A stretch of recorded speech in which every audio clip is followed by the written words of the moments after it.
what would you say to people who may feel as though, by virtue of being Christian, by virtue of kind of having God as their kind of cornerstone and everything else, that they shouldn't need medication for things like depression? What would you offer as a viewpoint? Well, the thing is, there is nothing wrong in seeking for help, and if it's going to require medication, there's nothing wrong in taking it. It's you're going to take it to help you at that point in time, and then you're going to get over it. You're going to get over it. There's nothing wrong in there. It stabilizes you. Though I haven't taken one before, but I know people that have taken it. I've known people that have taken it and they're well and they've gotten over it. Yeah. So, like I said, not every depression is demonic oppression. 100%. That's another thing that needs to get out here. that feeling of if something, it's a health issue that's mental, it must be some spirit or a curse or something crazy. Yeah, we need to change that that attitude. There should be a paradigm shift. I mean, concerning that it's not every mental health issue that's got to do with demonic oppression. Most of it are chemistry. I mean, it's just chemistry going on up there, and for that chemistry to balance up and work the way they need to work, at times the medication needs to come in. For sure. But I'm not saying there's no miracle doesn't happen. Yeah.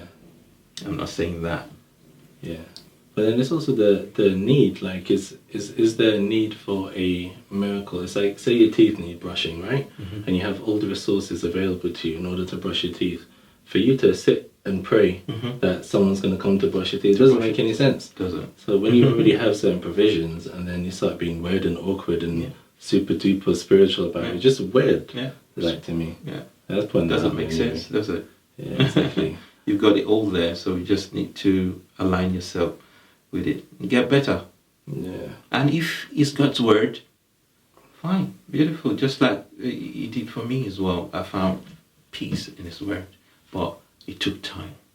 It was a process. I got over it eventually, and I came out stronger. Came out stronger.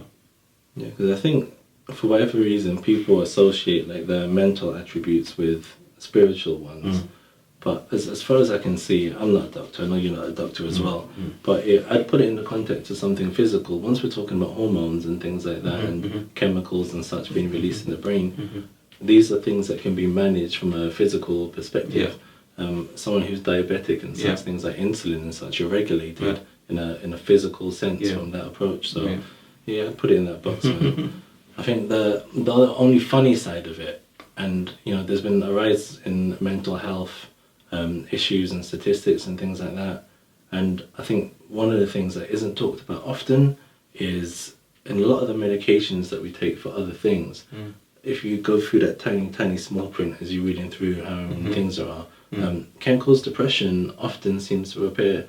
I know in things like a side effect, right? Yeah, exactly. Side effects is the correct term. Yeah, because I know migraine medication. I've seen people like medication for thyroids. I've seen there's so many different things. Even like treating like asthma when I've been ill before. Like depression has been one of the things. What's your view on that in terms of how careless these things are?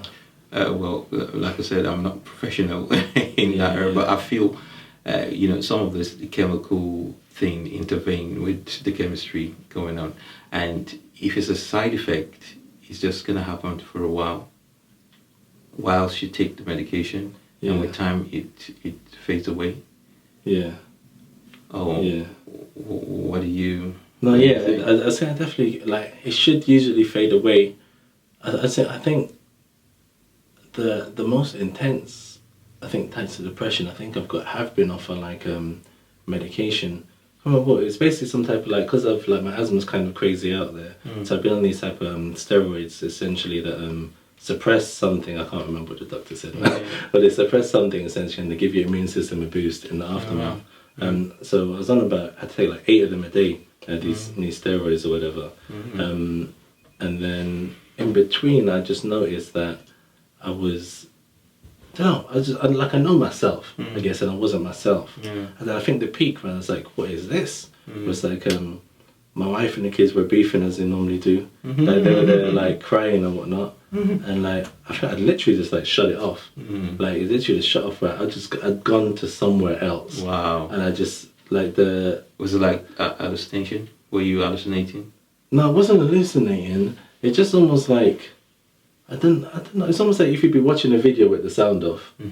It was I was just in my own like place fully, and it's like a switch I'd consciously clicked as well, and it was like I was like, wait, what is this? And like the aftermath, so I kind of tried to ease off it, but I think it's shocking to me how normalized medication that can cause depression actually is. I think even birth control, right? If I'm not mistaken, one of the potential side effects is depression. Yeah, which is still got to do with chemical imbalance up there. But sure, I read about criminal cases where like women have been on the pill for birth control and ended up attacking and even killing people and whatnot, and they're like, yo, like it wasn't my fault, like this isn't me, this is what happened. Yeah, so I think it's just wild to me how just normal it is, but maybe that's a conspiracy theory conversation, because I just think the people that have the bucks, it'd be hard for me to market something that causes depression. Maybe, but yeah, the people that do have the bucks, they seem to be able to do that. I think the beats where those kind of people still need to be placed under a controlled environment. They know that they're gonna act this way eventually, or it could contribute to them acting this way. Why not keep them in a controlled environment? Just like they get people sectioned.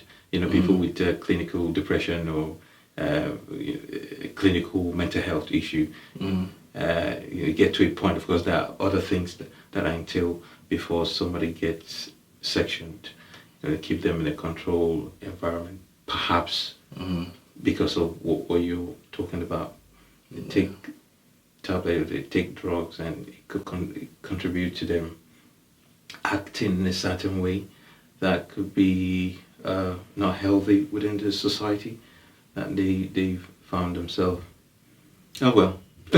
Yeah, and section is mad, but you said section is mad. Yeah, just because I don't know. I think this is another thing about as men. I think we get used to it. Yeah. In a way, like women being crazy. Yeah. It's just something that we're expected to kind of like deal with. And when I say crazy, I mean like the yelling, the screaming, the shouting. Yeah. Like it's less pleasant. I think if it comes from the male perspective. Yeah, of course. And especially in a relationship context. Of course. But yeah, man, I know there'll be a whole heap of guys out there. What's up, guys? Out there dealing with someone who's been on the pill, and you know that it just leads to madness and such. Man.